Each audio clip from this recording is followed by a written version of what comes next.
Zoom's an interesting one, eh? Yeah, yeah. Uh, Ah, cool. Nice to see you, Marv. yeah, thanks for coming on. You're in Oldham at the moment, or is that? Liverpool. I'm in Liverpool. Ah, Yeah, I'm gonna have to visit my dad in Oldham at some point. my dad's a Scouser. He's from Kirby. All right. Well, do you ever get time, ever chance to come up here? I occasionally come up here now and then. So that I went. This is ages ago. This is when hot water was still in the hotel rooms. Was the last time I Christ. came down to Liverpool. And I remember I did something. I did some magic tricks. I don't think I did too well, but I ended up annoying one member of the audience. There was an awkwardness. I didn't record it, so I didn't see the full picture. But that was the last time I performed there. Uh, but I would love to see what hot water's like now. I mean, I just seeing all those videos and what's going down there now. My God. Oh well, it's about to take another jump. I think it was supposed to be sorted by October, but they obviously overrun. But the new building's just huge. They've got it's probably going to be one of the biggest, probably the most advanced comedy clubs in the world, really. So because they've got podcast rooms, they've got different size theatre rooms, they've got the bars, they're going to have food markets and stuff like that. So it'd be interesting to see where it goes. It's yeah, it's funny when I hear from a lot of comics from London, like they always say that the pay in London is dreadful and like comedy seems to be happening up in the north at the moment. But you hear all sorts of things, you don't know what to make of it all. It's I did a podcast with Steve Gribbin and Paul Ricketts, and it's it depends on who you are, what level you're at, we're it's there's so many variables in comedy at the moment because we were discussing the fact that pay hasn't really gone up for comedians in God knows how long, but the ticket prices have. But then on top of that, oh, the promoters are making money, but they're not making money because everything else, there's costs for everything else, for running everything, for buildings, so it's it's it's interesting. It's interesting to see where comedy's going to go because there's lots of stuff that you can do online now. So, Yeah, but we will see. yeah, I hear. I mean, most people are like, yeah, it's interesting. I mean, I mean, you run a lot of comedy shows yourself. I mean, there must be one thing you it must be easy getting people in because it's I found when I've put comedy shows myself when I've put a lot of mix of different things like females or like different races that does help marketing wise. Yeah, That's I'll say that. yeah, it's one of those things where um, I think people are sometimes bored of the same old stuff. So if you do something a little bit different, then it catches people, and then once they get the idea of the concept of it, then they go, "All right, this is actually funny. This is good. There is difference." That I mean, the Black Showcase wasn't a kind of. Sometimes people think it's sort of like, "Oh, kill Whitey," or something like that. And it was more to do with the fact that there wasn't as many opportunities for black comedians up in Edinburgh, but also if there's three black acts who are all very similar, that can be incredibly boring in itself. So it wasn't sort of like, oh, we don't like white comedians. It's more sort of like it can become very generic at times, and people they like what they know, and if they only know that you get three white straight male comedians, then that's what they think they can have. But then if you go, hey, look, you can have a white straight guy, then you can have a woman, then you have a black person, then you have a magician, then you can have this, then you can have that. It's sort of like, oh, it's more like variety. There's more variety, and there's more. If there's something I don't like, there'll be something that will come on that I might like in a bit. Yeah, that's true. Mm. It's has the circuit up north changed? Because I did listen to the episode that you had with Paul Ricketts and what's the other Steve Steve Rimming Gribbin, yeah. Griffin, and you said that there is there's not many, but is it building because you're running a lot of courses and Yeah, well, we're trying to start the courses just so that there's more people to choose from up here because um, There was always there's a I do a joke at the moment about not liking London, but it's not London, it's Parliament and finance and all that kind of stuff, and but there's always a promise that oh, we're going to have HS2, and we're going to make invest money in the north, and then they brought this BBC in Salford, this Channel 4 was up north and everything like that, but it still seems like they don't really care about people would rather be in London. Celebrities want to go to London because that's the capital, and a lot of comedians move down south. So we've always had problems getting black acts because everybody's based in London or moves to London. So, but it's slowly things come and things go. So like we set up the Black Showcase, and we're still in its formative stages, even in Liverpool. But we're trying to do some stuff in Manchester, trying to do stuff across the M62. Stuff. But like I say, hot water's helped a lot because now there's a hub. I mean, there's Frog and Bucket and Comedy Store in Manchester as well. So that there's big names up in the north. But again, I heard an American, I think it was Canadian comedian actually, talking about how we moan for traveling more than 2 hours to a gig, and I am of this opinion, is that I want to be able to get back home before midnight if I can. But the Canadian, I can't remember which company, I think Chris Brooker was one of them. He was chatting to somebody else on a podcast, and they said in Canada you've got to drive for miles. You've got to drive for, it's a day trip. It's sort of, and it's like, we're not used to that. We're sort of, I think we've got a bit comfortable, and because of the small pubs, and we have small pubs and bars and stuff like that you can pop up a comedy night. So you can do little things here and there. But it's balancing.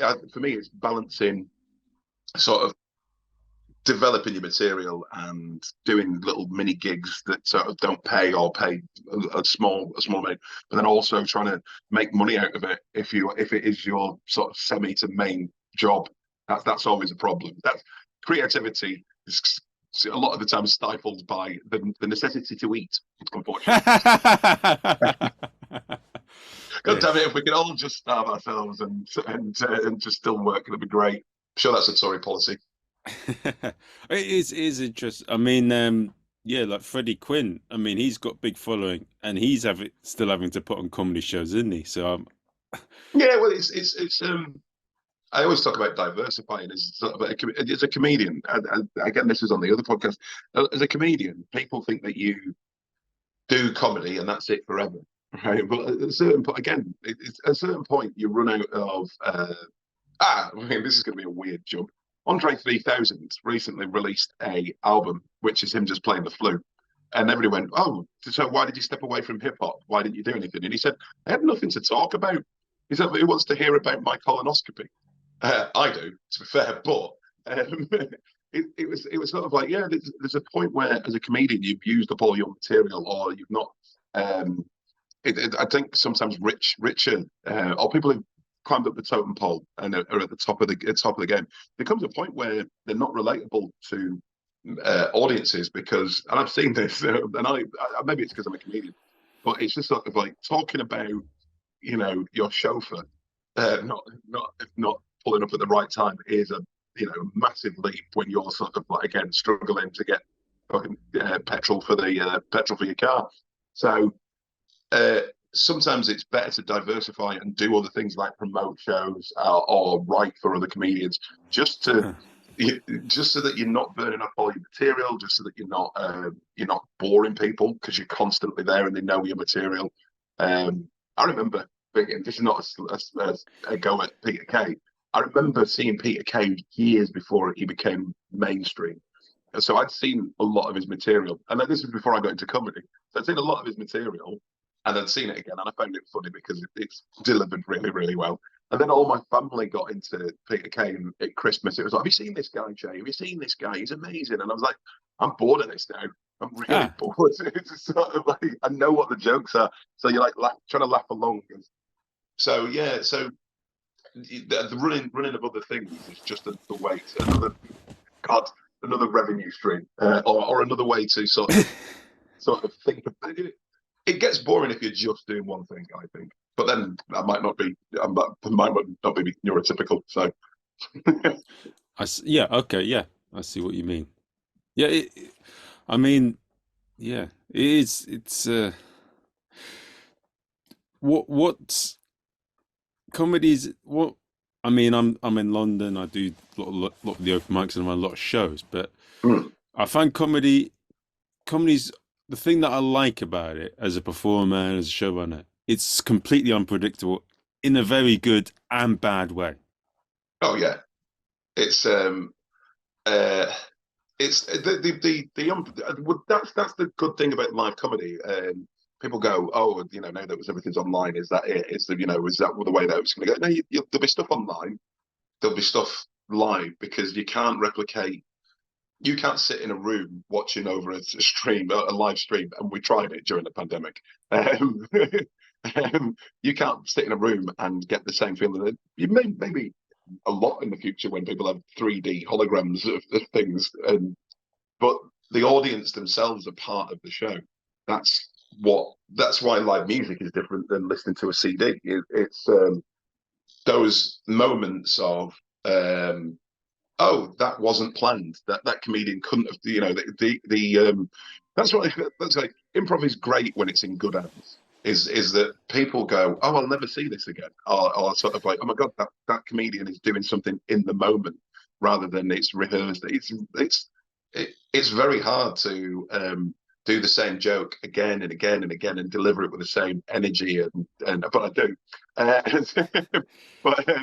but and sort of still connect with the crowd and still do that. But then when you've got moments like that, everybody feels like they're part of a community or part of a thing. So it's a lot. I think that's why those clips work better. Instead of watching people's material and sort of like, oh, here's my joke. When they're doing crowd work, it looks a lot better because people go, oh, that's different. That's I'm never going to see that again because you can't have there was a perfect moment for me, and this is a lot of younger people will not understand the references now, but I did a gig in Wales, and there was a guy in the audience called Magic, and then on the front row, I was talking to a couple about it. This is a little bit later on. I was just there was the MC had picked out this guy, and he's called Magic, and the front row, I did this thing about couples, and I was just asking this couple what the name was. The woman said, "I'm called Debbie." And the bloke next to her was called Paul. And I went, so it's like Paul Daniels, Debbie McGee in the front. It wasn't them, but they had the names for Paul Daniels and Debbie McGee. And I went, oh, Paul, Debbie, that's magic. And it's just sort of like, it's just such it's a great thing that will never happen ever again. It's very hard to sort of like, but everybody, that was, unfortunately, not unfortunately, that was the pinnacle of that set because everybody went, oh my God, I can't believe this just happened. That's amazing. And then I was sort of like going, well, there's some jokes now. Oh, and what? And did you get a selfie with them afterwards? I didn't because I think it was that long ago. I think long ago. It's like 5 years, 5, 10 years, something like that. No, less than 10 years. It wasn't that kind of period to be having selfies with everybody. But now that I'm starting to understand that is a thing, is that you've got to have the social media presence and do stuff. And I am a grumpy bastard. I'm not actually. I don't mind chatting to people and having pictures taken, but I find it odd. I think a lot of comedians have problems with their. I don't like my face being everywhere. Although to see me out and about, you would not believe that. Yeah, you want your own time. Like I've made you laugh here, but I'm not the funny go all the time. I want to sit down, go to Starbucks, enjoy my shit latte, leave me alone. Yeah, it's weird because like I've done a lot of stuff in the entertainment world anyway. In sort of like I started off as a DJ at the student union, and I was a sabbatical officer. So my face has always been around the student union. So I've got it, and I do quizzes, and all the first years know me. So it's sort of like a weird pseudo fame of sort of like, oh, can I have a picture with you? Going, all I do is present the quiz. But then you realise that's a currency now. They go, oh, here's a picture of me with this person. This raises me up. So look who I've bumped into, and it's sort of like kind of weird fame. But I'm sort of I'm still of a mindset that sometimes it's best not to know stuff about people in a good way. I mean, like the old sort of like Hollywood stars who you went, oh, there's a mystique about them, rather than oh, you can they're bearing their ass again on page 5 of the local rag. You're like going, there's sometimes you can hold some stuff back. Again, it's like overkill. It's at a certain point you become boring because people go, oh, them again, and they're constantly looking for dopamine hits. It's like they're looking for the next hit of sort of like, oh, here's a new celebrity, here's a younger celebrity, here's this, that, and the other. So it's a interesting game to play. Yeah. And I can't wait till they stop with Love Island. I think I cannot start because of my quizzing. I have to sort of know a little bit about everything to write questions and stuff like that. I can't stand that kind of stuff because it is just sort of. I think it sets an unrealistic expectation on a lot of people. I've seen a lot of people struggle because of social media because they think they've got to be constantly doing stuff. Comedians get caught up in this as well. I've got to be putting jokes out. I've got to be doing this, that, and the other. Whatever you do at your own pace, but also try not to get caught up in what you think you're supposed to look like or what you're supposed to act like or whatever. It's there's a falseness to a lot of stuff, and that's interesting in comedy because I think people know when you're sort of lying in comedy, and it's not. It doesn't. You don't connect as well with an audience. Sometimes people can blag it really well, but a lot of times I can watch comedians and go, yeah, this is sort of like even especially when you not saying that all comedians are joke things, but you can tell when it's not their material. Obviously, one-liners, that's just you're coming up with a one-liner, so it's just telling a joke. But if somebody's telling a story and you're going, this sounds familiar, but not in your voice, you don't sound like you could do. I when I first started, I worried about people stealing jokes or some of the material. But then when I started, a lot of my material was about me having cancer in 2010. So it was very hard to rob that. yes, that's true. Yeah. What's an example that you've? I mean, right. This may get me into trouble here, but I'll say it anyway. I watched the videos of where they showed Amy Schumer being a joke thief, and you could see when she copied bits of like Patrice O'Neill when he was talking about the Houdini. You could see Yeah, that she said it as if she'd heard it from someone else, where you could tell that Patrice said it as if he'd actually witnessed it. yeah. It's I think it's interesting because America. I was talking to Natty Preston, who's a brilliant comedian who lived over in Chicago, and as we were talking about American style. I love talking about different comedy styles in different countries and how they do stuff. And America is we're starting to get a bit like this because everybody wants to get into comedy and become a presenter, or there's a reason for getting into comedy rather than just doing comedy for a lot of people. Not a lot of people, but for a few people, you can see it. In America, that's the thing. They have a production line. They do 3s, then 5s, then 10s, then 20s. Then they hope they get on, a slot on a late night TV show. Then they get sitcoms, and there is a progression. And it can become they still produce amazing comedians, that are, Carlin and Pryor and people who got really interesting perspectives and takes and stuff like that. But then there is obviously for every one of those there has to be it's like football. You have your star players and you have the water carriers who are just there, and then you have some people at a lower level and who are like younger players who are trying to make their way up, and older comedians on the way down. So there can be, is it parallel thinking or whatever it's called, where you do come up with the same joke as other people, but then there is other people who just pay people to go and to write jokes. But if it's a business like that, sometimes people cut corners and will.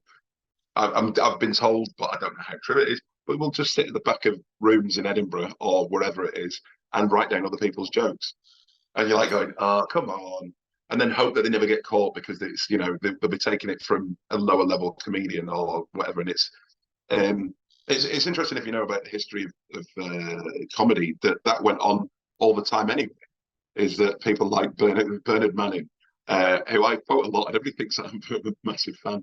There are reasons why I don't like him, but But Oh, I know. yeah, and looking at the history of it and looking at how he did things, um, the before TV came along, there were like regions. So comedians could travel to different regions, but they would all be, Bernard would be the northwest, and you'd have I'm trying to remember who was where, but you'd have in Newcastle, you'd have like or the northeast, you'd have one big comedian. It's a bit like now, we've got Michael McIntyre's London, Peter Kay is Manchester, Kevin Bridges Scotland. So there's one big comic in one area, and you go, oh right, okay. But back in the 70s, 60s, 70s, they would just use each other's material. So they would crib other people. Yeah, so it was not seen because it was just seen as jokes. It wasn't seen. It wasn't that kind of you know. The stories were silly stories. They weren't. Here's my life. It was. Sometimes it would be stuff that they'd seen, but you could see that it had been engineered to have a punchline rather than, oh, this is the funny thing that came out of this. So they would just, from what I could gather, they would rob because they would never. People from Manchester would never travel to Newcastle to go and watch comedy, so it didn't matter. So in one sense, I can see how that's evolved, but in another sense, it's incredibly annoying because people are making money out of what you've done, what you've put time into, and then for people to go, oh, that wasn't my fault, and it's sort of like, well, you've obviously not got the originality or the ability to write jokes, or you're not as good as they will. Again, comedy is an interesting thing because sometimes if you look good or you present good or you have a way of presenting on stage, that will get you just as far as writing incredible jokes. So because we're living in, again, social media, TV, we're looking for people are palatable to people and people can relate to. Hey, I'm just like you. So, oddball, there's still room for oddballs and people who are on the fringes and stuff like that. But I think they like certain things, but in a certain package. So Amy Schumer did well because they went, oh right, cool, we've got this female who'll talk about all this stuff, and sort of like they sort of let things slide. I'm not having a massive go at Amy Schumer, but when you watch it side by side, you go, Yeah, but it's one of those ones. What does she care? She's made her money. She's got a TV show. yeah. So like, so I think that's the annoyance sometimes is that some comedians go, that was my stuff, or that's not fair, but that's sometimes just how it is. But what's the? I remember I spoke to. Did you ever bump into Lynn Ruth Miller? I didn't. I think I can't remember if I've seen it, but yeah, I know. So I interviewed her, and yeah, God rest her soul. She was very interesting. She was so forthright with different people that when I interviewed her, she really didn't give a shit. Like she was really trashing like Sindhu V to the to. Oh, see, this is another thing as well. Oh God, right. I'm sure my filters are slowly deteriorating because it's not that I'm going to slag anybody off, but it's just sort of for something for a thing that is about truth. Well, a lot of the times, the comedy at the moment is about telling truth. Is that we lie a hell of a lot, and we lie. It's like, oh, I like this person, I like that person.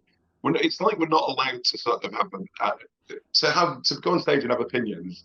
Off stage, we're not allowed to have opinions. And you like people don't get on with other people, and people have their opinion of what they think comedy is. But then you can't have the discussions. Trevor Noah said something incredible recently, and I wish I'd never said his name, and then I could pretend it was me that said it, making stuff. But he was talking about not just comedy, but how we discuss stuff. And at the moment, it was like you're looking at a minefield and going, we need to walk through that, and we trying to navigate through a minefield where you're being careful not to step on a landmine, but we're not even at that point of being in the landmine, in with the landmines. We are even too scared to go into the landmines, but we're also too scared to discuss, these tricky things that they're going in. So not only do we not want to talk about horrible stuff, we also don't want to discuss the fact that we might need to talk about this horrible stuff because it's that's why I find it. I think it's interesting that people like to do edgy comedy, but they don't want to. When anybody gets challenged on anything, they don't want to have a discussion about what it really Oh, means. Um, to talk about that kind of stuff. Because I started off talking about cancer. I didn't know that you were, or you should. Kept getting told you're not supposed to talk about cancer on stage. And I went, well, why? Oh, you might upset somebody. And I went, but I've had it. So it's upset me, and this is how I feel about it. So why can't I talk about it and talk about how funny it was?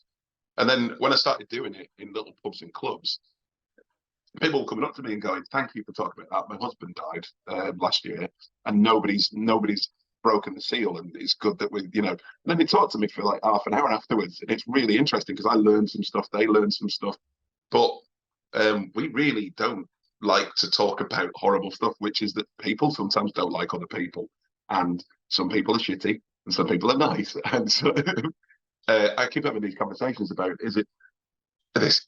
I go off on tangent. I watched Equalizer 3, and Denzel gets asked, "Are you a good or a bad person?" And he goes, "I don't know." And the guy goes, "That's a correct answer because people shouldn't know if they're a good person or a bad person. They should be questioning what they do constantly." But I think a lot of people just don't want to have those questions because then you've got to look at how bad you might be or question some of the badness in you. Everybody wants to be the hero of their own little shows, and that's great. Everybody wants to be Bond, unless you're black, and then you're not allowed. But oh God, don't. Oh, it's all become woke now. He might.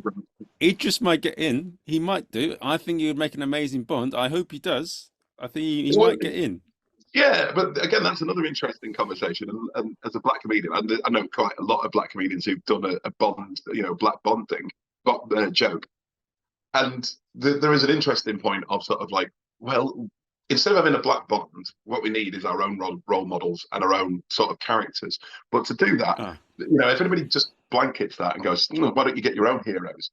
It's sort of like, it takes time. Ian Fleming wrote a shed load of books that then became movies years after he'd written them. And so it's sort of like the black people are playing catch up, but being told to do it right away. So, you should have 20 odd novels, write them now, and then we'll make films out of them. That's how we'll have black role models. That takes time, but we need role models to help people realize that they're allowed to do that kind of thing. And it's really interesting that people don't want to have interesting discussions. They want to win. I think that's the problem. What they want to be right. Everybody wants to be right and wants to win.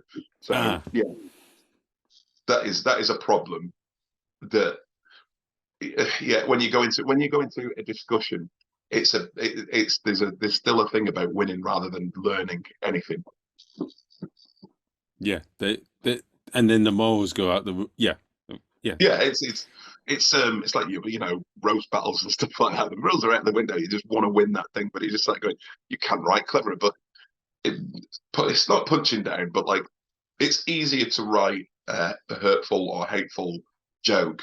Look at all the stuff where people go, "Oh my God, this person said this and this person said that." It's so easy to write a very kind of crass joke because it's just sort of it elicits a guttural response where you go, "Huh, I shouldn't be laughing at this." But then those people could actually write cleverer jokes based on the first joke that they wrote. It's just sort of like, again, time, money, all these things. They just go, we'll just go for the lowest common denominator. Yeah. But you're saying that nowadays, Generation Z and millennials, we are lazy bastards, all right? No. No, I'm joking. See, this is what happens in cancel culture. They twist what you say and then boom. That's because they're cunts. Yeah, exactly. No. Again, I think in my head, I'm like going, should I just slag off people? Should I say, "Oh, this person I think is a terrible comedian"? But it doesn't do any good. There is. I always say this. There are comedians that are my friends that I don't particularly like their style of comedy. That doesn't mean I don't like their comedy. It's just sort of like, that's not for me. And then there are people that I don't like as comedians. Not as sometimes it's that I don't get on with them, or they're not the same from the same background or whatever. But their comedy's great. And I go, yeah, got to give the plaudits for that. And it's incongruous in your head that I've got to like the things that my friends like. You don't always have to.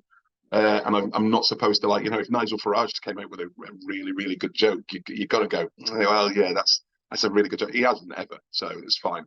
But I work in a student union, and I end up talking to a lot of 18-year-olds.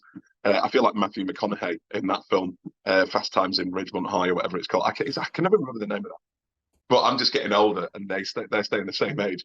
But it's really interesting on their perceptions on stuff because they've been allowed to. Again, it's like the difference between me and my grandparents and them and their grandparents is that they've come into the world.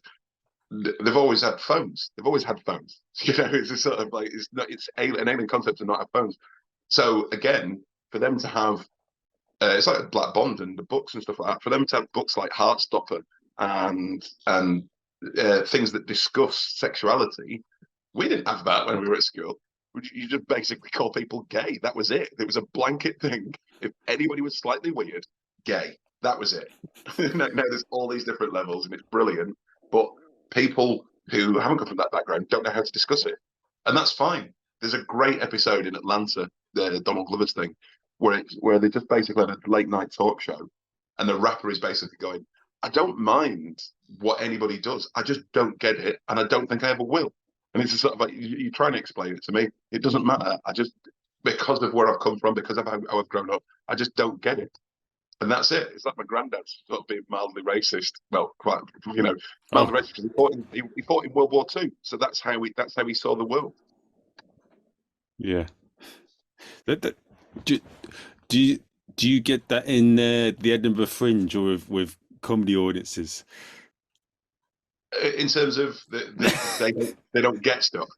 Or they're a bit you get some funny things off stage, or they'll say, "Oh, you were funny for this," or "You were."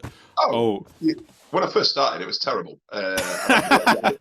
It was. I just think that the more kudos you get, or the bigger you get, or the more confident you get, the less those things happen because people are scared of. They want to say it, but they don't because they know that you probably rip them a new one. When you're not confident, they go, "Oh, I'll say whatever I want in front of this person." There's two instances where, not directly to me, but the N word was used, sort of like to reference me. And that was through another comedian telling me that was said. Where's your friend? And I was like, oh my God. Always happens in Leyland. Or there or thereabouts. But it's again, there was a gig in Manchester where a guy came up to us and told me that his mate used to be a councillor for the BNP. He actually got elected as an MP in Burnley, and he used to be in the BNP. And we had an interesting conversation. I still was wary, but yeah, it was interesting because I always try and open up those conversations because they don't know anything any better. So when they meet somebody, sometimes their language is clunky and clumsy because they're trying to figure it out, and that's great when some of them like that. Some of them don't want to know, and that's left and right people. On one of the showcases, I try and really establish what the showcase is at the beginning. It's like a piss take of the 1970s cabaret. So I'm doing Bernard Manning, but almost in reverse. Is sort of like you get, "Hello, ladies and gentlemen, lovely to be here. We're going to have a great night. 3 great black comedians and a token white straight male because we've got to give those guys a chance, right?" And it's a reverse of what has happened to highlight what went on and how black people feel about comedy nights. Because a lot of people, not my mates, sorry, a lot of people I know who went to the Embassy Club, which was run by Bernard Manning. They went, "Oh yeah, there was always a black couple or an Asian couple, and he'd joke about them, and they would all laugh, and everybody, so it was fine that he was doing those jokes." And you speak to black people, and they go, "Yeah, I've sat in an audience, and they've made a joke at my expense, and I felt horrible, but we were the only black people there, so we just shut the fuck up." It's sort of like, I saw it in reverse when I took my ex to a black comedy night. She was the only white person there, and all the black comics made jokes about white women, and people were looking at her because she was the only white person. So it was like that in reverse. It was really weird. So you have got to sort of like go. Sometimes people act differently because they feel like they can't speak up, but then when people do speak up, it can be awkward. So after one of the shows once, I had somebody who was quite left wing, and I know that because he started the conversation by going, "I've been on a lot of marches." Went, yeah, well, good for you. Getting your steps up, are you? He went on about how I do a bit where I basically pretend that I can't pronounce white people's names because they're weird, and I just call every white guy Dave. And he took umbrage and he said, "I don't think you should do that." And what I think he was trying to push is that it was reverse racism and two wrongs don't make a right. But in my mind and my justification is that I'm showing you what used to happen, but in reverse. So it's a piss take of the thing. It's not me going, I hate white people again. My mum comes to near enough every show. One of my favourite parents is a white.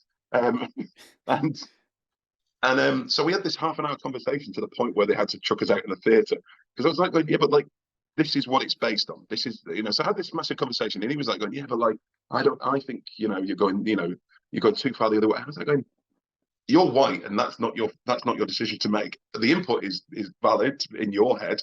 Thank you for telling me, but I still will do this because I think it's the right thing to do. If a huge protest starts up going, we feel persecuted as white people, I might take advisement, but I feel justified in what I do.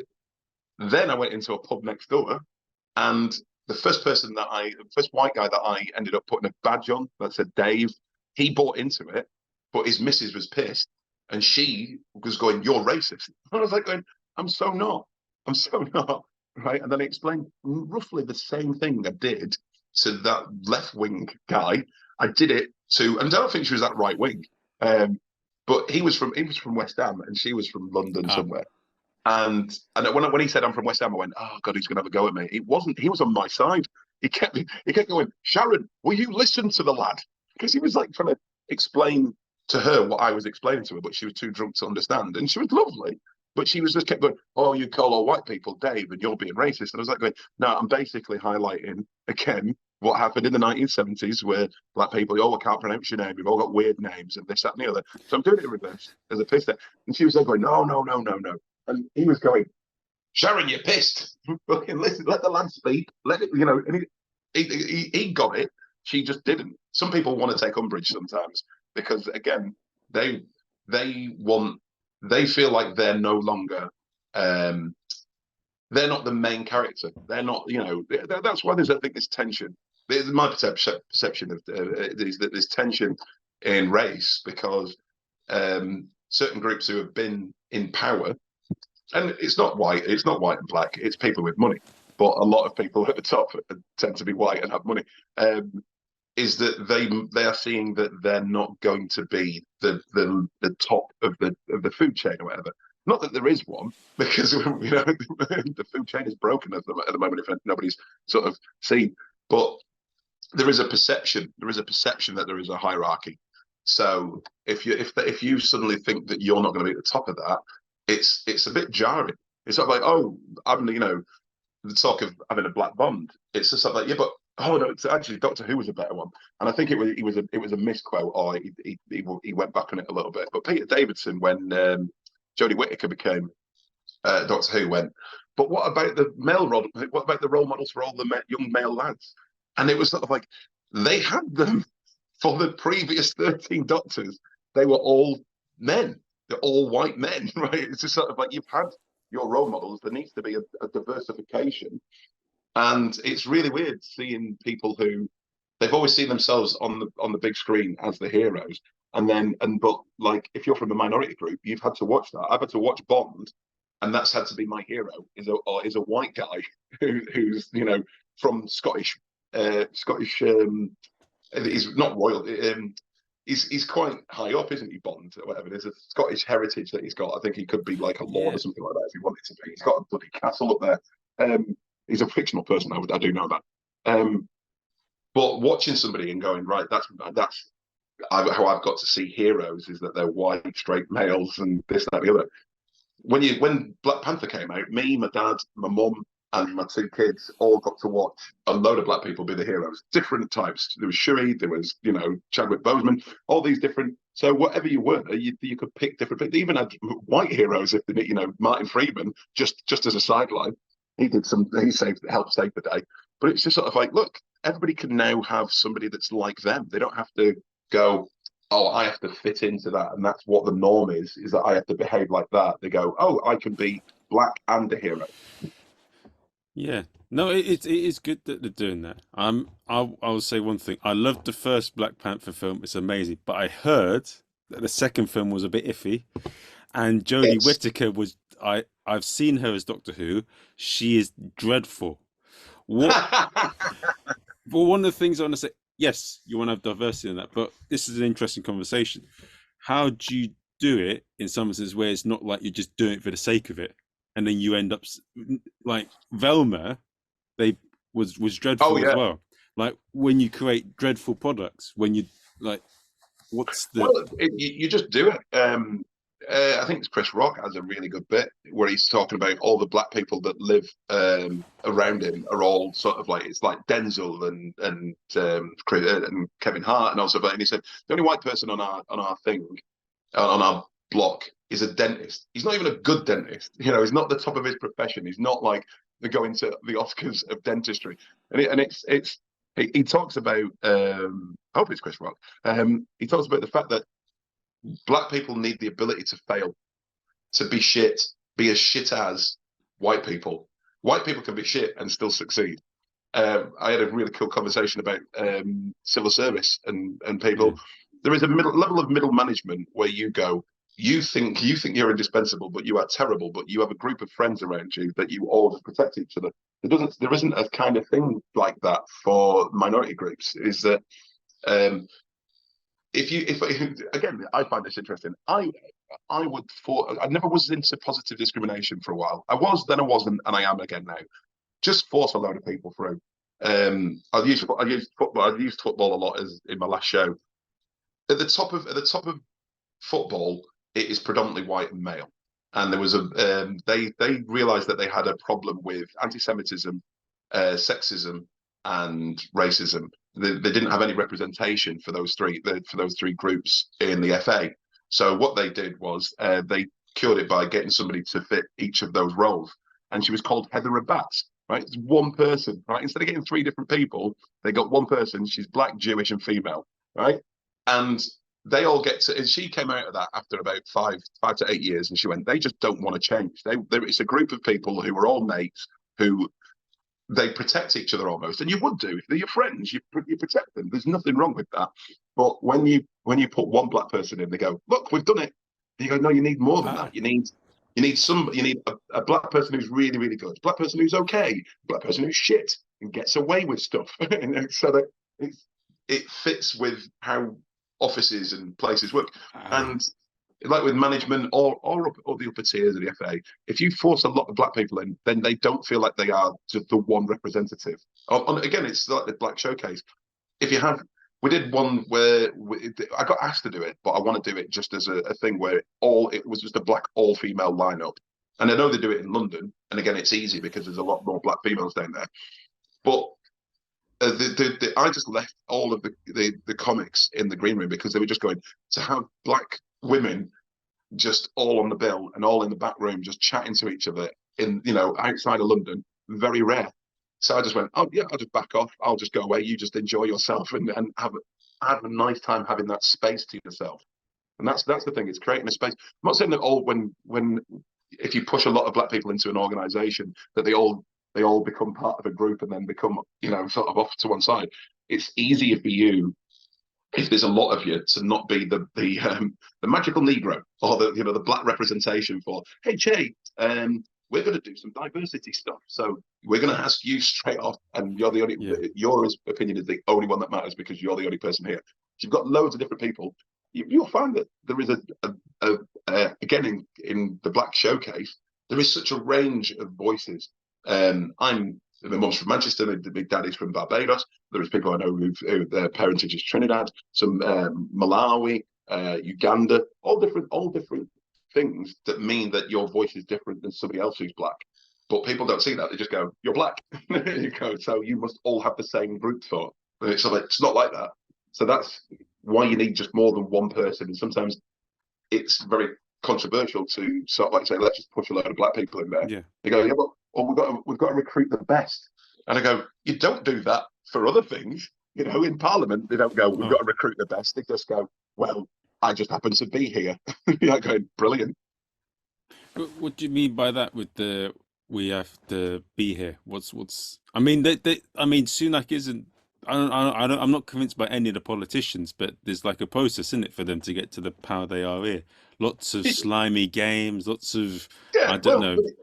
yeah, it's sort of like they that was the other thing about middle management or civil service or this, how people get into place. A lot of people know that a lot of people in politics, but in sort of that management level, they know the cheat codes. They've all gone to the same schools. They've all done the same thing. If I was part of the student politics movement, and you what happens is that you get elected as a sabbatical for your university. So mine was John Moore's. Then you go to the NUS, which is National Uni Students, and then you vote on certain things that will have an impact on students. But once you get into it, you realise that people are actually using it as a stepping stone. A lot of people in politics, if people don't know, they all study politics, philosophy, and economics (PPE). So most people who are in politics now have gone through the student union movement, have studied the same things. They all know the same people. They're all from the same group. It's just sort of like it's an homogenized kind of thing where it's.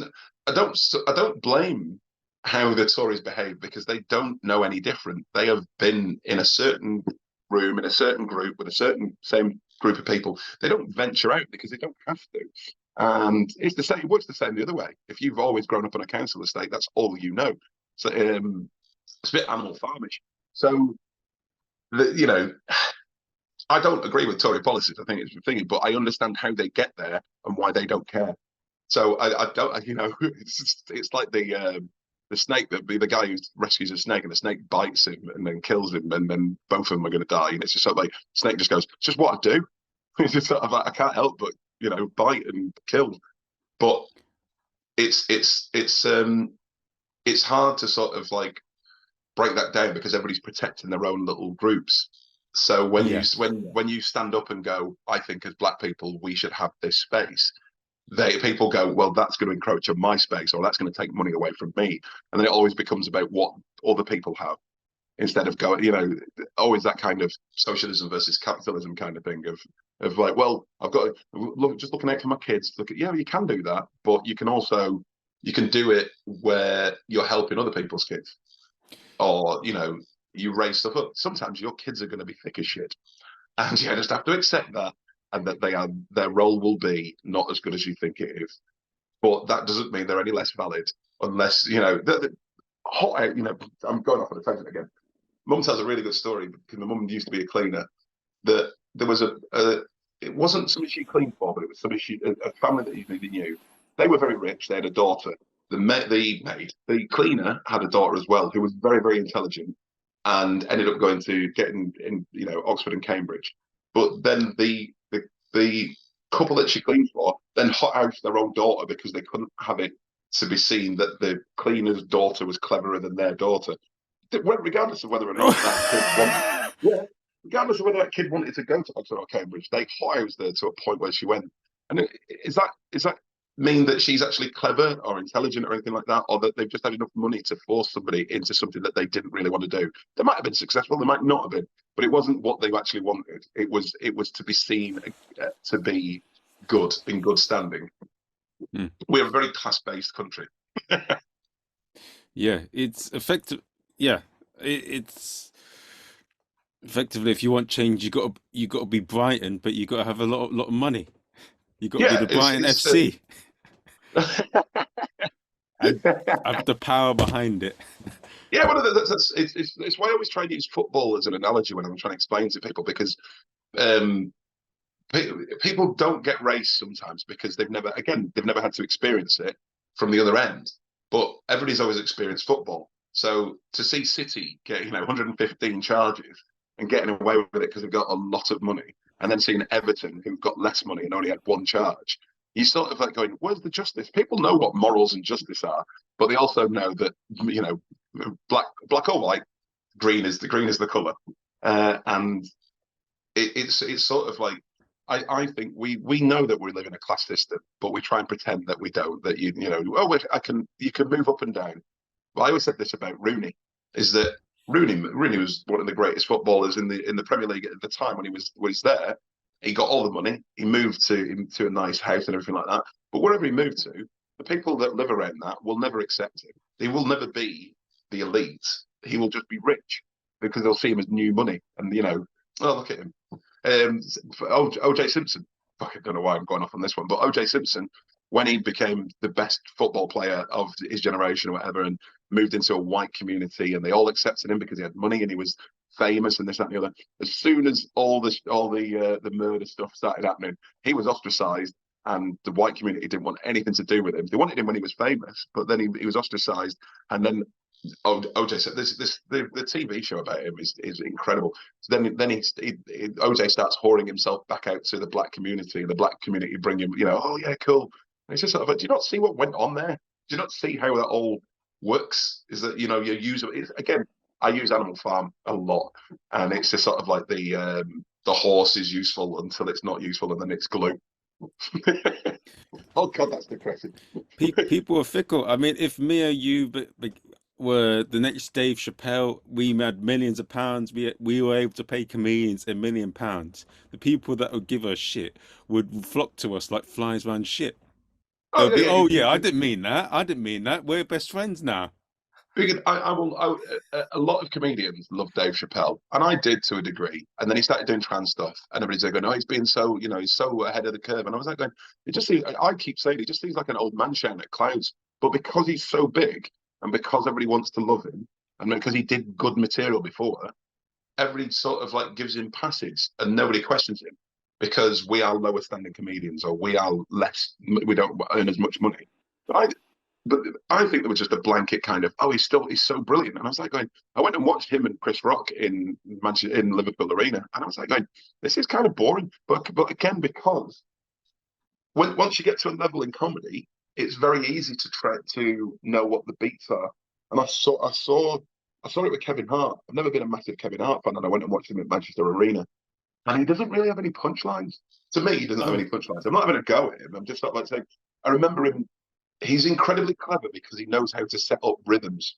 So there was a punchline. I remember it. It's the only thing I remember out of his show, which was that the punchline was orangutan, really? And it's not a hilarious joke. It's just he knew how to set up the rhythm and knew how to set it up so that it was it's like Pavlovian responses. He knew how to elicit a response out of the crowd, which is genius. So I can't begrudge him that because he's playing to an arena. But because I'm not at that level, so other comedians might see that as well. Your opinion doesn't matter because you've not made money. You're jealous. I'm not. I just like watching comedy and seeing why I think something is funnier than something else. Again, it's my perspective, but it's how I sort of like look at other comedians. If I'm watching open acts, you can sort of tell sometimes. Go, oh, you actually have funny bones. Some people have funny bones. Some people look at it and can be funny. But at a certain point, sometimes people get a bit lazy, or sort of you fall into tropes and stuff like that. So it's a fine line that you're constantly walking as a comedian. Who's a comedian that that you gig with regularly that's reached the top, but you're still amazed by their work ethic? I know I saw a video of like Russell Kane says that he goes to a lot of working men's clubs where they don't know him, and he still keeps going because he's aware of that, and he keeps going at it. But I've not really heard as much from other comics on that. I don't think there are out there. I can't think of any off the top of my head, but it's because I've not been gigging as much as I want to. But there are people out there that you go, oh, you do the work. You do the work. Rowan and Paul Smith, they do the work. They're constantly hot water, running new stuff out. And that's like, I'm trying to think. Some of the bigger ones, like I remember seeing Michael McIntyre before he got big in a canteen in Telford, performing to bar managers and entertainment managers when I was one of those. And he everybody maligns him for his style and everything like that. But you can tell that he just works. You can tell that he just works and works and sort of. I don't know if he does now. He's in the presenting phase of his thing. But I had the conversation. I've had the conversation loads of times. Bob Monkhouse used to just constantly do stuff, but then he got to a point where he was presenting game shows and everybody saw him as cheesy or whatever. But his work ethic of writing stuff and doing that is just phenomenal. And he wrote for other people, and that's the bit that I hate about myself, is that I'm a procrastinator and I'm very bad. I get things pop in my head and I try and talk them out rather than write them down. And I wish I could write more, write more better, which shows you how bad I write. um, but yeah, there's some out there that just Masai Graham I always like, because when we do Edinburgh, everybody goes, oh, you can't make money in Edinburgh, and Masai makes money in Edinburgh unless the tax people are watching, and then he makes absolutely fuck all. And he does like 7 gigs every day in Edinburgh. He starts at midday, and he just goes through, and there's another show. They're all of them are compilation shows, but he does it every day because then he gets the bucket, and then it sort of like it makes it worthwhile for him. A lot of people just go, well, that's a bit much. I go, well, then you're not going to make money. Shouldn't always be about money. It can be about having fun, but you've got to temper your expectations of what you want. A lot of people get into comedy and don't know what they want, apart from I want to be famous, or I want to be the best joke writer, and go down as like Chappelle level. That's great. You have to work at it, and you have to, it might not happen as well. It might. It's if you want to make money, you can make money out of comedy, but you've got to be more generic. You've got to be able to play any room. You've got to do this, that, and the other. Some people, and a lot of comedy is ego. So everybody wants to be the funniest person in the room. You're not always going to be that. You're not always going to be everybody's cup of tea, and you've got to play what you dealt. I'm quite happy. I didn't know how you're supposed to do comedy when I got into comedy, so I started the wrong. I always say this to my mates. I always did it the wrong way around. I wrote an hour. I had loads of material because it just was writing before I got into comedy, and then I wrote an hour about me having. Was it no? It was about I did my Elvis show. Elvis was racist? Question mark. But it was just about what I was interested in. So I wrote backwards. So instead of doing 5s and 10s and 20s, I had lots of stuff, put it all in an hour show, and then picked out the bits that I liked to do the stuff on stage in more club stuff. So I'm learning how to do club stuff better now because I realised I worked the wrong way around, which is, if that makes sense. Do you do what I see a lot of other comics do, where when they're doing an Edinburgh show, if they want to road test it, especially in the big clubs, they obviously do their standard club set, but right in the middle they do their Edinburgh stuff, and if it works well in that environment, they take it up to Edinburgh. I am odd. I try and cram in an hour into 20. I'm like, I'll do this. I just, my brain doesn't work properly sometimes. I think is that I do see people doing that, but I just go. A lot of my stuff makes sense when it all joins up. So that's why I write in huge chunks, because it's sort of like I'm going from this point to this point, and there's all these things that I've got to fit in. So then I'm constantly, again, doing it the wrong way around. I should really look at certain jokes and get them in and then make them work. But I just go, I'm just going to chat to you and then drop jokes in, and then, but like slyly. So you go, here's a joke. But if it doesn't work, I just act like, I always give this advice to newer comics. Don't deliver everything as if it's like a feed line punchline. But not, you can do, but like sometimes people go, and then it doesn't get a laugh, it breaks them. So what I say sometimes is, if you can, tell it and hit the joke, and then if you don't get any response, act like it was just the setup, or it was a bit of a journey to get to the next joke. And if you got too many of those in a row, then you're not funny. But it means that your newer comics don't get that kind of worry of sort of like, oh, my best joke didn't work. Sometimes it won't. Sometimes you'll deliver it weird. Sometimes you'll miss a bit. Sometimes, the audience just won't get it. So yeah, trying to work new material in. I find that hard because I chunk stuff. So I just go, all of this will be new stuff, or all of this will, but like I will put at the beginning, I will do stuff to make sure that the crowd are on my side. At the end, I will always do something old that I know that goes up. So if nothing else, they know that I was good at the beginning and good at the end, and in the middle doesn't matter. They can forget. But if I can figure out stuff that has got good bits, that's great. But even on new material nights as a comedian, you're constantly going, oh, I need to at least give them something, so they don't go away going, comedy shit. Well, yeah, it is. Now with joke writing, so there's two things that I want to say, and this is going to cause me a bit of trouble here, but I'll say it anyway. So I went to the Edinburgh Fringe, and I think saw lots of posts of your show up there as well. I know you did Mm. as well, but I watched maybe about 20 shows or 30, 40 shows, and there was only maybe two or three that really stood out from all of Yeah, that times. Like I like Reuben K's K-Hole. That doesn't sound right. That sounds like a porn film, but that show's very good. And I really loved Dan Tiernan's show. That was like what that guy did. He's got something special. Like out of all the comics I've seen, you just I've see not that he seen has Dan. something. But he has I've met something. Dan, but I've never seen him, and everybody keeps telling me how good he is, and it's just sort of like I think that's another thing about comedians as well. Is sometimes when you hear that somebody's really really good, you go, I don't know if I want to see them because it might just destroy me. But again, people are different, comedians are different. But in the Edinburgh stuff, I there is again, I was talking to Natty Preston, and she was sort of like going. For some reason in this country, everybody thinks that they can do an Edinburgh show after 3 to 5 years on the circuit, and she's right. It's like sometimes there's a lot of people going up there. And you're going, you shouldn't be doing shows. You shouldn't be doing shows. But it's it is sort of like a meritocracy. Is that the right word? I think yeah. Is that anybody can do it, and it can be. But if you've got enough money, that's number one. If you've got enough money to go up to Edinburgh, you can put a show on. And it doesn't really matter. It doesn't really matter how many people you get. I've done a show to one person, and it was one of my favourite shows I ever did. And I've done a show to a full room, and it's sort of like, yeah, that was okay.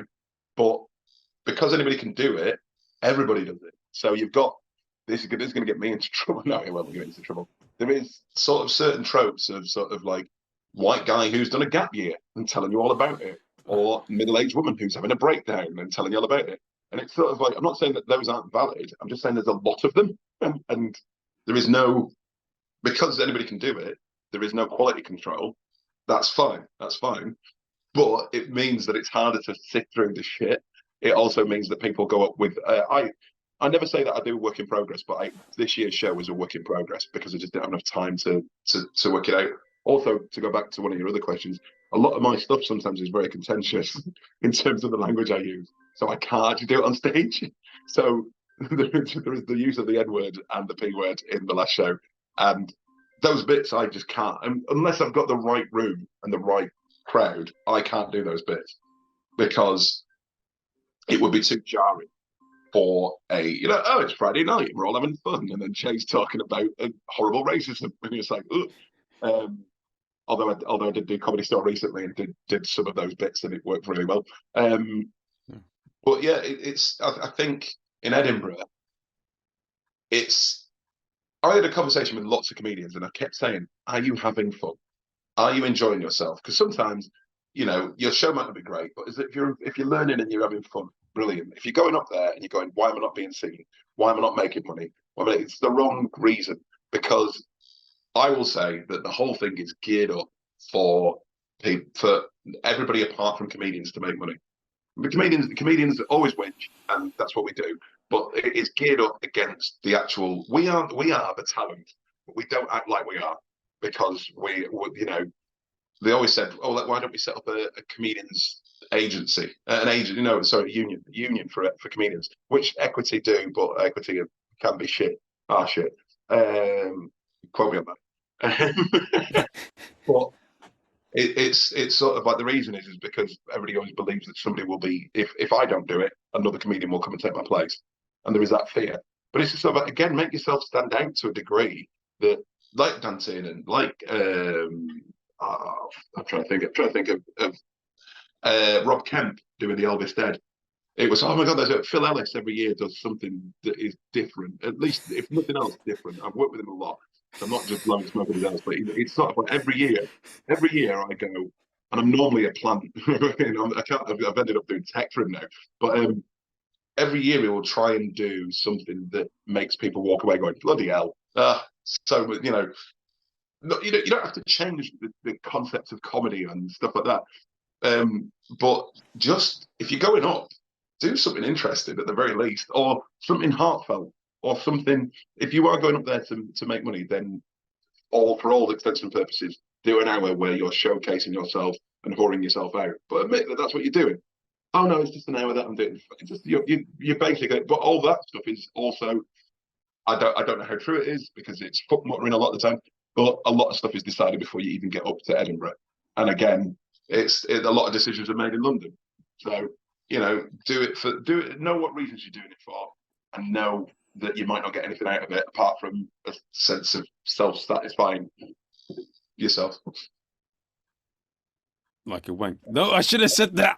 I should not have said that. Edinburgh is basically like a circle jerk for comedians. It's sort of like, aren't we good? We're changing the world. Please put on We're telly. special. It is a wank fest. No, it is fun. It's definitely. I mean, there's some amazing performers out there. There's that you learn. It's an interesting experience. I dressed up as Zorro, and that was my act. I mean, some people say I'm racist for playing Zorro. Well, I'm not, because I'm call myself Asian Zorro. So not only do I offend both races. No. That's what you do. You've got to offend everybody. It's really interesting. There are some. You know what? I've had the chance to talk to some people who were part of the start of alternative comedy in the 80s. Luckily I got to speak to Alexis Sale, and I've got to speak to Lenny Henry, which was cool, and other people from the era. Steve Gribbin, who did the podcast. He's got a mate called Steve who does poetry, and they were all around then, and they gig with people like Malcolm Hardy, and other people. And when they talk about it, there's stories about people. They used to be in a pub. Some of them would do poetry, some of them do comedy, some of them would do weird stuff. And then I'm sure there was a guy who basically came on stage and basically tried to melt a block of ice.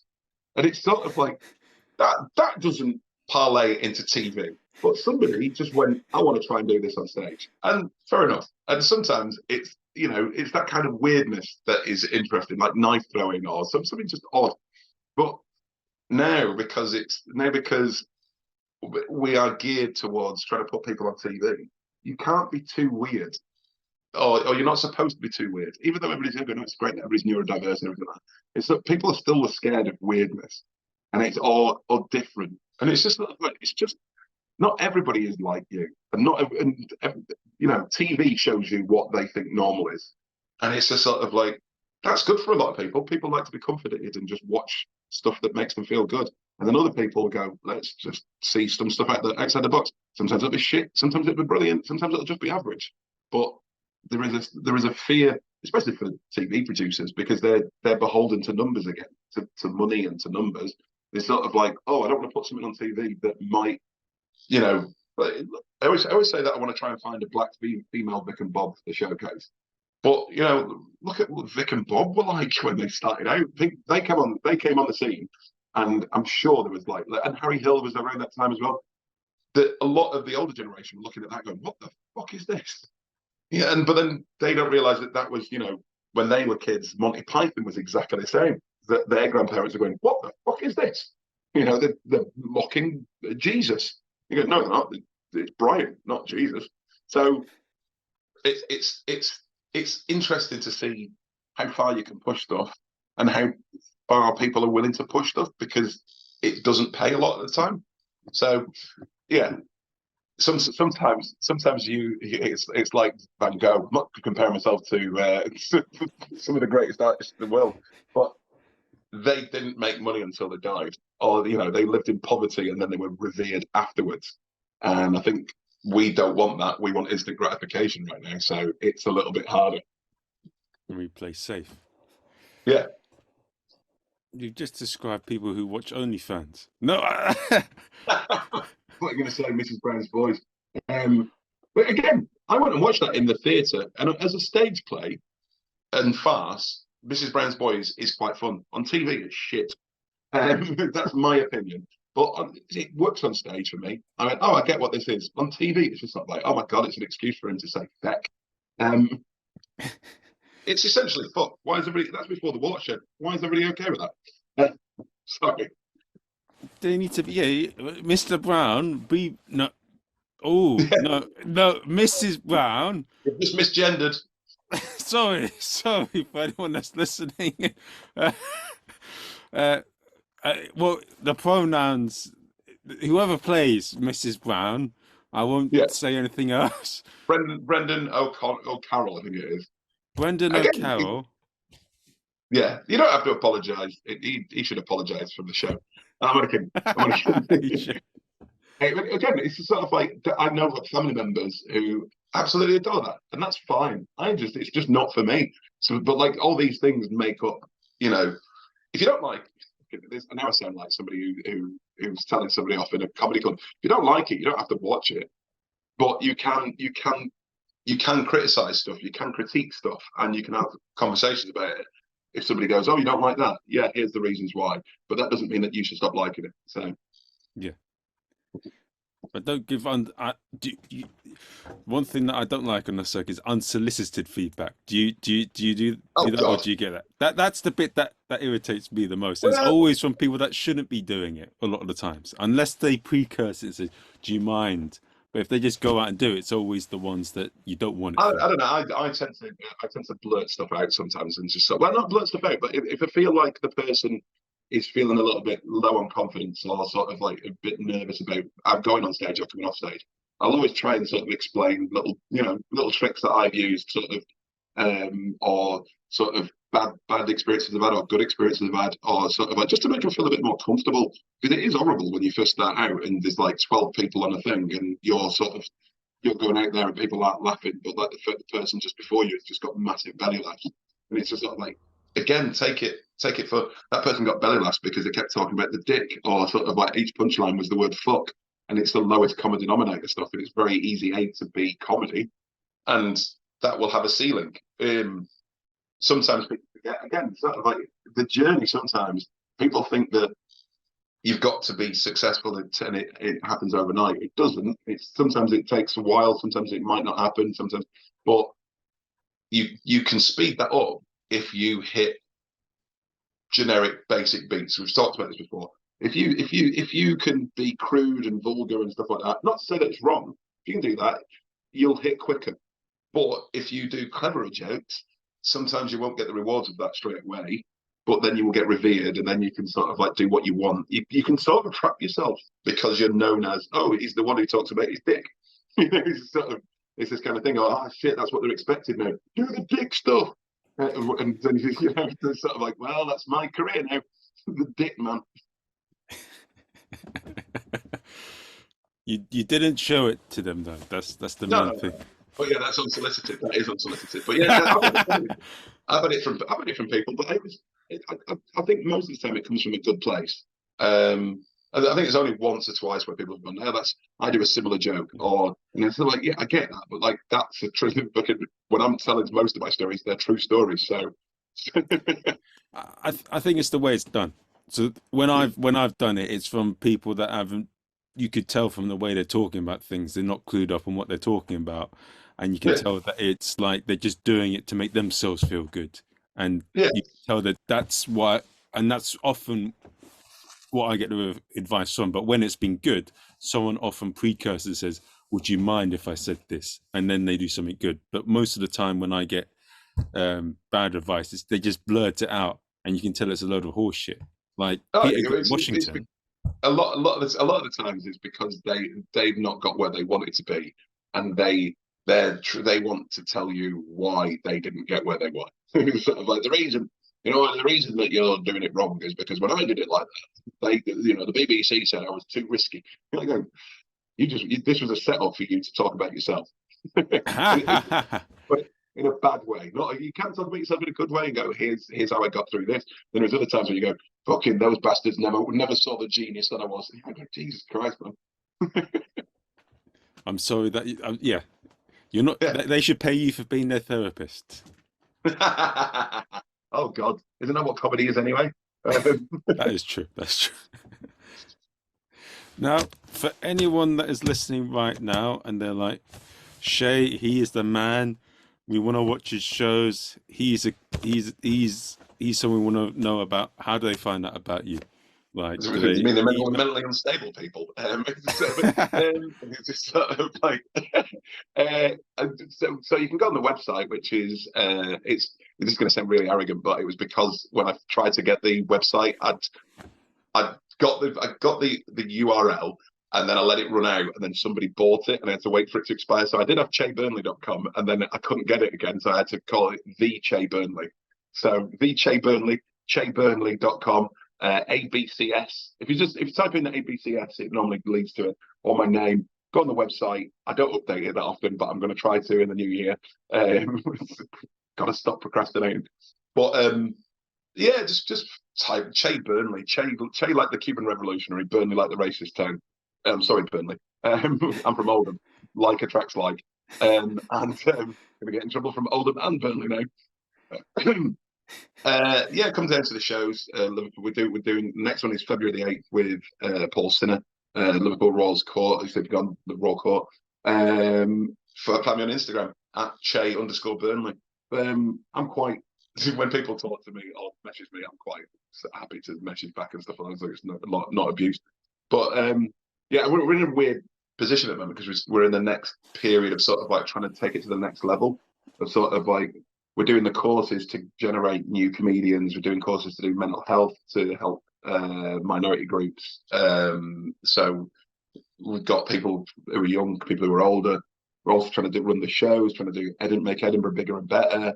But yeah, it's just find me in the street, talk to me. I'm like this most of the time. Hyperactivity. Just had a coffee. That's what's happened. Well, he's in a good mood now, so you guys can talk to him. But yeah, don't come up to me while I'm eating. I'm one of those celebrities. Hey, fuck off! I'm trying to have some food. But yeah. And don't sit next to him in the cubicle because I've heard a famous story about someone doing that to a famous person and try to get the autograph. Oh God. I do Comic Cons and it is weird to see people sort of like get angry that, hey, why didn't you spend more time talking to me? Because there's a queue of 500 people and they all want an autograph and they all want to say hello and they all want to do this and the other. I find fame incredibly interesting, but it's also sort of scary because you are somebody said this the other day, you're in the public domain. Once you get to a certain level, you're in the public domain and people want a piece of you constantly. And when there is loads and loads of it, the more people there is, exponentially that grows and sort of it's scary. But you know what, that's part and parcel of it all. Maybe one day. This is what you signed up for. Any fame mongers, that's what you signed up for. So take it on it's a a balance. Yeah, it's that's how you play it now. If you get into it and don't understand that, then you're an idiot. Those be my last words. They are the last words, guys. Listen up. I hope you've enjoyed the episode. The next episode is going to be with. I'm intrigued to see what happens with this, but I'm interviewing a former LA gangster, like Spanish gangster from Compton. I thought that Compton. I hope it doesn't come across the wrong way, but I thought Compton was a black area in LA, but yeah, it's dodgy in both ways, Mexican and like it's a very dodgy area, and he grew up with his father selling drugs and like his mum making meals for the illegal immigrants, and like he talks about being shot. Yeah, I found him online and I'm going to interview him and I'm going to be quite scared, but yeah, that's the next guest, guys. I hope you enjoy it. He's in LA. He's in LA. He can't reach you. So guns don't work like that. But that's really interesting. I find all that kind of NWA and sort of I did a bit in one of my shows about Ice Cube. Because of the way that music works, everybody wants to have that gangster lifestyle and look like a gangster. A lot of people aren't gangsters, especially in music. Ice Cube he did a degree in architecture. He got asked to come back to LA and do a whole symposium about architecture in LA. He's incredibly intelligent, but for the music, they need him to look like a gangster. And the way that America's set up is just incredibly intriguing because it is a ghettoization of different groups, and people have like Oldham. A lot of people have a lot of misconceptions about where I grew up. Liverpool, everybody thinks it's toxic, it's horrible. It's not. It's just it's how things are divided up to divide people. There you go. Ah, There's another nice bit. yeah, it's a fun. Yeah, in London, I'd say it's a little bit better at that, even though it's dodgy in some areas. But there's definitely a lot of they really thought like you get in just a couple of streets down, you have a dodgy council's estate right next to a really posh place, and people are always mixing in. It's the politics of divisiveness, or whatever you want to call it. Is that in Oldham they put the poorest black people right next to the poorest white people, so it ghettoized two groups and turned them against each other. So they went, oh, it's them. But then down the street where people you don't have to walk too far, and then there's not loads of rich areas in Oldham, but there's nicer areas. Let's say you're not too far from a nicer area, and nobody bothers about them getting everything. It's about the people closest to you, that you think are on sort of your level, so why they're getting slightly more than you. Or it's so intriguing. Sociology is so intriguing, but when you highlight stuff, people don't really want to do anything about it. It's just sort of getting toxic. Everybody thinks that toxic rights. From what I can gather from people who've talked to me about it, it was more to do with policing than it was to do with race. It was Ah, just it was a tinderbox that was ready to go, and in the 80s, it was stirred by the government as well. They wanted managed decline of Liverpool, so the easy way to do is turn friends against each other, or think that they're turning people against each other. And Liverpool ended up being ostracised by the rest of the country, so it has a really kind of interesting kind of mentality, because everybody thought that Liverpool was like scum for ages, and then all of a sudden the newspapers had to retract a lot of stuff, and everybody went, "Oh, but it's still stuck in everybody's head about what Liverpool is," even though all of the lies that a certain newspaper published have been turned out to be actual lies. yeah, there's definitely a big. I heard even from like I saw a podcast with Adam Rowe, and he says that Liverpool considers itself in some respects separate to the rest of the UK, and they would much rather celebrate a Carabao Cup than England winning the World Cup. Oh God, yeah. Again, I've come away from football mainly because of racism, but people turn a blind eye to it because they go, the three black players that were abused during the finals. I knew that was going to come, but like loads of my mates were going, oh no, that's it. My white friends were like going, no, that's not going to happen. It happened straight after. I was expecting it the morning after, but it was right after on social media. The level of abuse. You say that, and people go, "Oh, it's just isolated incidents." And you just go, "It's not. It really isn't. It isn't. If you have to live that kind of stuff, it isn't as big as it. Some people could make it out to be, but it isn't also as small as it might be. It needs a discussion again. But it's lovely living in Liverpool, where it's. I think there was a film called The 51st State, where Liverpool is. I think we would side with Scotland before we would side with England. Do it. Would sort of, if it could become separate, just because of the way that it was treated. If you treat somebody like an animal, they become like an animal, and don't be surprised when they bite back. It's just beggars belief of sort of like what they were expecting.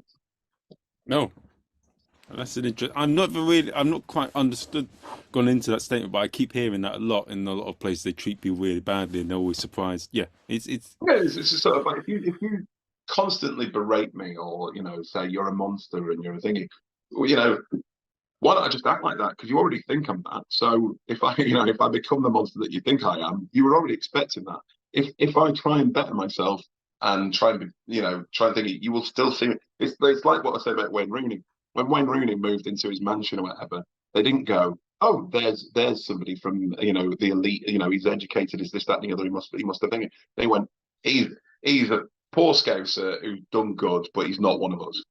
So they will still treat him as to his face, they probably were very nice. Behind closed doors, they went, "Oh God, we've got a scouser moving in." Yeah, going, yeah, that's what I mean. It's sort of like because we don't have these conversations, and we are riddled with class in this country. It's just it's really intriguing that nobody wants to be honest, because it would make them look as bad as they actually are. okay. And with stuff like that, you can be honest and be good, but like in those kind of terms, we are still very wrapped in a Victorian era kind of class mentality that is just sort of not conducive to progression. And guys, that is the last word of the podcast. I talk too much. No, that